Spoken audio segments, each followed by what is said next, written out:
Hello and welcome to our section on keyboard instruments. Again, these are not instruments usually found with the orchestra.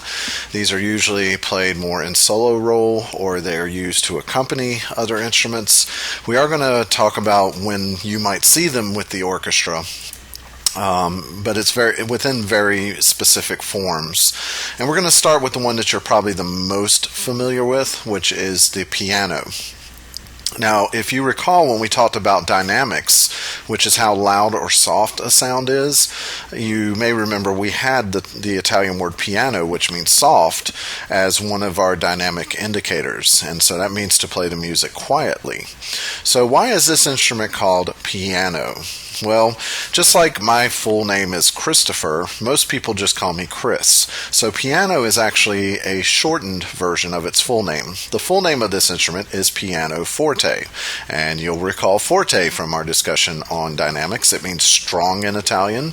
And so if you do a literal translation of this instrument's name, it means soft, strong. And the reason it's called that is that it was really the first keyboard instrument that really perfected the ability to play loudly or softly depending on how hard or soft you hit the individual keys. Each individual key, it can be played either louder or softer by how hard you strike the key. So, you can't, like on the organ, you're limited to making pretty much the entire instrument louder or softer, and it has no real bearing on each individual key. On the piano, each individual key has a different dynamic range depending on how hard or soft you press it. Next time you're around a piano, you can experiment with this. You can lightly hit the key and notice how quiet it is, and you can don't bang on it. You should never forcibly be violent with a piano, but you can hit it rather strongly and notice that it gets significantly louder that way. So as you watch her play, notice, of course, she's using both hands. There are usually 3 pedals on the bottom of the piano, and we'll talk about those here in a minute and what they do. Some only have 2 pedals, and we'll educate you as far as what those mean and what their function is. So we're going to let you hear a piano, and I want you've probably heard a piano before, but I want you to pay close attention to how she's able to play loudly and softly by how hard or soft she hits keys.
And you can see that she went through quite a dynamic range there by being able to do that. Change her dynamics, that is. So let's pull up a picture of what these piano pedals look like. And you may have never noticed that the piano has pedals before, but they do in fact have, like we said, they usually have 3 pedals. Some only have 2. A lot of uprights only have 2. The one on the right is the one that is used by far the most. I myself play piano, and I hardly ever use these other 2. The one on the right is called the damper pedal, because when you look inside a piano, let's look inside a piano here. you will notice that there are strings on the inside, and these little felt-tipped hammers hit each string, and sometimes there's 2 or 3 strings per key, depending on how high or low the key is, because the higher keys require more strings to be as loud as the lower strings. These are dampers. These are little mechanisms that once you lift your finger off the key, these dampers go down, and they're soft felt on here, and they completely stop the vibrations. You can see they come down and they press up against the key. And if you're not pressing a key down, these dampers are pressing down and keeping the sound from happening. Now, if you hold down the damper pedal, it releases all those dampers. And this frees you up to be able to play multiple notes at once and allow those notes to ring out. Now, you don't want to hold the damper pedal down too long, because then all the notes start running together and it gets really cloudy and muddy sounding. So you will see that most pianists are lifting this key and pressing it down. Lifting this pedal and pressing it down quite often. Now, the one on the left I do occasionally use, like if I'm playing graduation here at the college, when I'm playing the graduation march and then the announcer comes over to speakers and starts announcing things, I will hold down the soft pedal because I want to make the overall volume of the piano softer. And this works differently on uprights as it does grand pianos. And just to make sure you know what the difference between an upright and a grand is, man, I cannot spell tonight. An upright piano is built upright. If you look inside of it, its frame is vertical. A grand piano is built so that the frame is horizontal. Grand pianos generally have longer frames. They are designed for concert halls and things like that, whereas uprights are built for space, to save space. And generally speaking, grand pianos will always sound better than uprights, although there are some uprights that sound absolutely great. But a lot of times too, the action of the keys, which is how they feel to the pianist and stuff, a lot of pianists feel like you get a little more control with a grand piano. So if you ever go see a pianist in concert, unless they're playing like jazz or something like that, they're probably going to be on a grand piano. Alright, so the soft pedal, all you need to know about that is it makes the overall sound of the instrument softer, and it's pretty rarely used. Now, the sostenuto pedal, we're not even really going to get into what that does, because to be honest, I don't think I've ever used this pedal, ever playing. But basically what it does is it releases the dampers on the bass register of the instrument. So this was used especially during the ragtime period, from what I understand, to have the of the left hand allowed to ring out and maintain the harmony. Meanwhile, the right hand is playing the melody and it's going all over the place, and you didn't want the melody to get too muddied up. So it's only used in very specific pieces of music. I myself have not used it a lot, and I love this picture here because it shows you that this one's got a lot of wear and tear. That's that damper pedal we talked about. This one's got very little on it, and this one has hardly any at all. It looks brand new, and that's how most pianos look, because again, we don't use this middle piano key. I keep wanting to call it key. It's a pedal. We don't use that one very much at all. Okay, so the next instrument we're going to look at is the organ.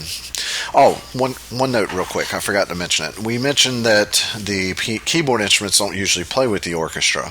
However, the one that you're going to see play with the orchestra the most is the piano. There is a specific form called the piano concerto that we're going to see will develop in music. It develops around the same time that the pianos started to replace this instrument, the harpsichord. Now, we are going to see that during the Baroque period, harpsichords often did play with the orchestra, but harpsichords started to die out in the classical period, which is around 1750 is when that starts, and they also stopped playing with the orchestra a lot around that time. Although you will find occasional pieces where even like Mozart had the harpsichord play in an opera or something like that with the orchestra.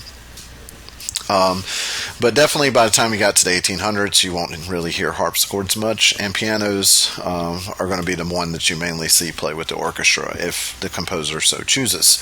The organ is definitely more limited to a solo role because organs are, they're big, they're bulky, and traditional organs required a whole set of pipes, so they were pretty limited. And there are a few pieces of music that do feature organ with the orchestra. But you probably have heard organs mostly in church. Modern day organs are, for the most part, electronic. So even if you see pipes, that doesn't necessarily mean a lot of times those pipes are decorative. But we're going to see that the old school organ, like the one that Bach played on and Handel, is that they used pipes, actual pipes, and it blew air through the pipes. So let's look at what an organ looks like here. Organs are fairly old as an instrument. They date back quite a long time. But the modern day setup that you see here, the basic idea behind this, has been around since for over 400 years.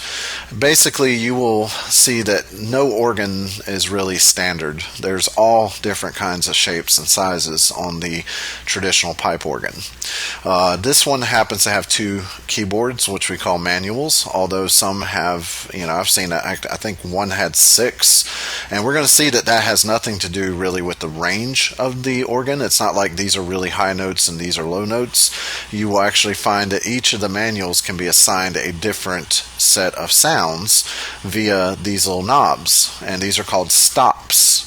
The stops do that. They stop the airflow throughout a series of pipes, and when they're pressed in, when they're pulled out, it redirects the air through that set of pipes, and that's actually where we get the term, or should I say the phrase, pulling out all the stops. If you ever hear someone say like, hey, we're throwing a party tonight and we're going to pull out all the stops, it's going to be the grandest thing you've ever seen. Well, that comes from organ playing, where they would pull out all the stops and get the grandest, biggest sound that they could out of the organ. Now there is an additional keyboard that you cannot see in this, and this is the main reason why us pianists don't always play the organ. If someone asks me to play organ for a wedding or something, I have to say no, because this additional keyboard is down here with the feet.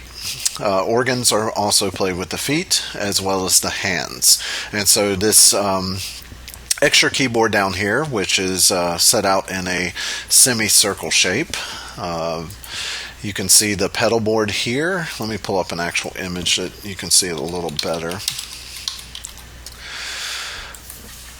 It's laid out very much like a keyboard is, but you can see there are these big wooden keys that you play with your feet, and then there's various pedals here too. This main one here controls the overall volume, and that's again where the organ differs from the piano. It doesn't matter how hard or soft you hit each key, it doesn't play any louder or softer. You don't have a huge amount of control over the dynamics other than just a main big pedal. Think of like the piano is like a car and the organ's like a train. You can speed and slow up a train, but it doesn't do it very often. Nowhere near as often as like a car. A car, you have much more control over how you accelerate and decelerate. Alright, so, and again, some organs have various pedals that do various things. You don't really need to get too technical with this.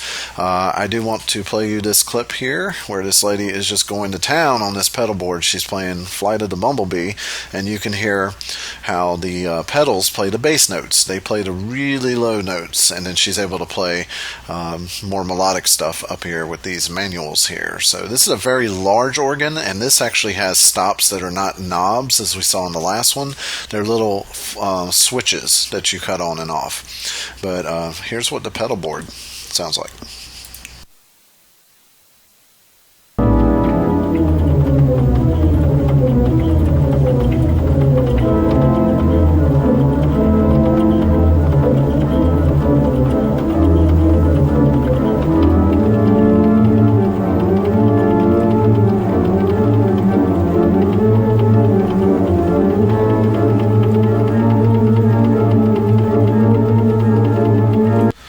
So you can see that you have to have very agile feet when playing this. Now usually they don't play quite that quickly. Usually they're just playing the bass notes, but they do occasionally have to really get around, and it almost looks like they're tap dancing a little jig or something. So let's hear this gentleman play, and you'll notice that he is playing on an organ that features the pull-out stops, the knobs, and this one only has 2 manuals.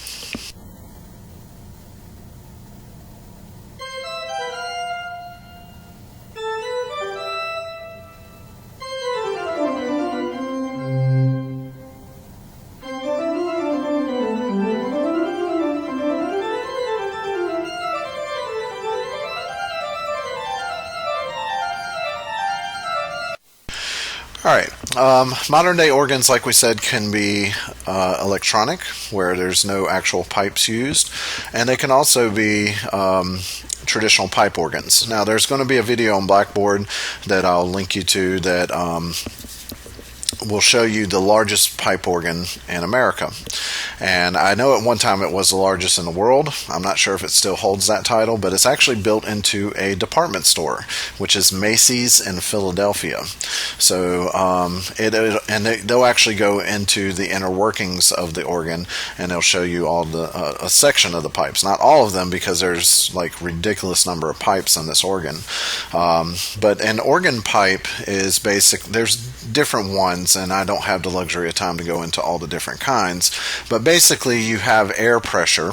And in the olden days, the organ bellows, as they're called, they used to have someone actually pump these giant bellows the whole time they played, because without that air going through the pipes here, you didn't have any sound. So a lot of organ apprentices who were studying underneath a master organist, that's one of the ways they would earn their lessons there.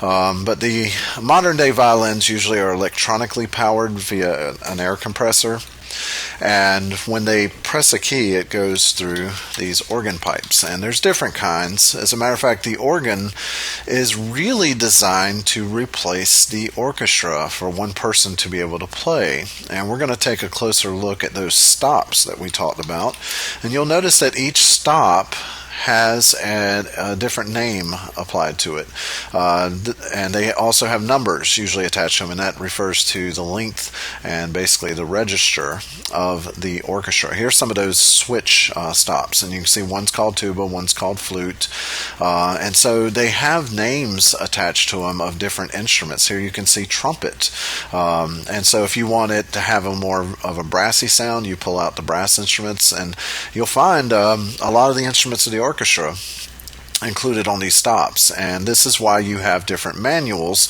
because if you want to quickly switch from a stringy type sound to more of a brassy sound, and you want to do that quickly, you don't have time to stop the music and change your stops. So you assign different sounds to different keyboards, and you can even play one keyboard with one hand and then you put your other hand on a different one and get a mixture of sounds. So the organ is extremely versatile, and it's a fascinating instrument. Mozart actually called it the king of all instruments.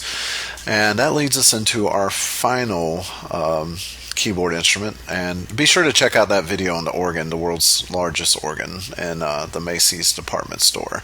You'll find it on Blackboard. I'll be sure to mention where it is. Or if you're watching this and you're not in my class, you just stumbled across this on YouTube, just search for world's largest pipe organ, Macy's, and I think you'll be able to find the video. It was like CBS or somebody did a news story on it. All right, the harpsichord is the precursor to the piano. It, like the piano, has strings in it, and it looks a lot like the piano, but unlike the piano, it does not have much control over its dynamics. It really has no bearing much on the sound. If you hit it hard or hit it soft, it pretty much keeps a relatively small dynamic range. Later harpsichords, some of them even had 2 different keyboards, and they tried to be able to get different dynamics and different tone colors out of it. But eventually the harpsichord became obsolete. Kind of like word processors. Nobody really has a word processor anymore. Why? Because you have have a computer that can be a word processor, and it can play video games and do tons of other things. So once this came along, it was kind of like typewriters, you still see typewriters around, but man, is it like a blast from the past when you see those. And so harpsichords still are around. I've only seen one in real life personally. So the harpsichord is not that common anymore. It's really only used to play music when it was still popular to be used, mainly in the Baroque period, which we're going to learn is from the years 1600 to 1750.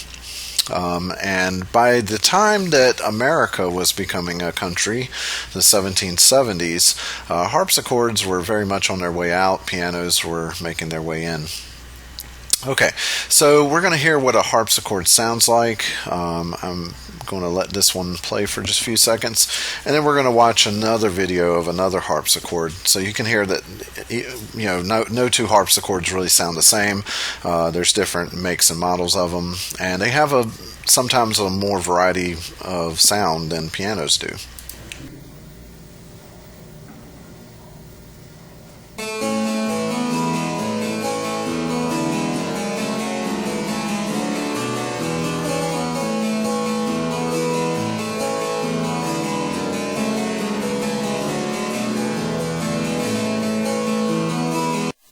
Alright, hopefully you noticed there wasn't a whole lot of dynamic range there. It's really not possible for the harpsichord to compete with the piano on that. Piano's got them beat on that, so that's another reason we call the piano pianoforte or soft loud. Here is another gentleman playing a harpsichord, and you can see this one sounds a little different, but it still has that kind of tinny kind of sound, and the reason for that is that unlike a piano where you have a soft felt hammer hit the strings, on a harpsichord it's actually plucked by a little mechanism, and so that plucking, it gives it more of a aggressive kind of tinny sound.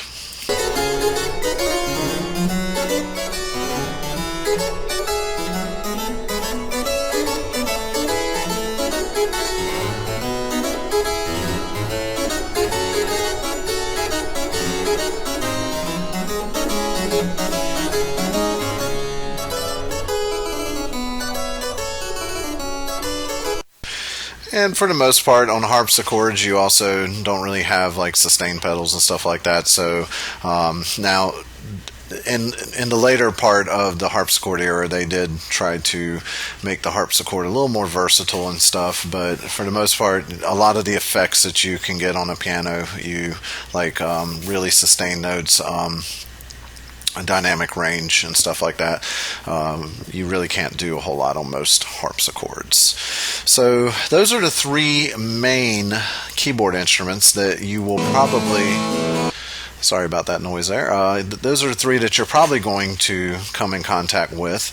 And there are pieces of music where I've heard where all three of these, not at once, but there are pieces where you will see these play with the orchestra from time to time, but they are mainly considered solo instruments or accompaniment instruments, and there's only very rare cases where you will see them play with the orchestra.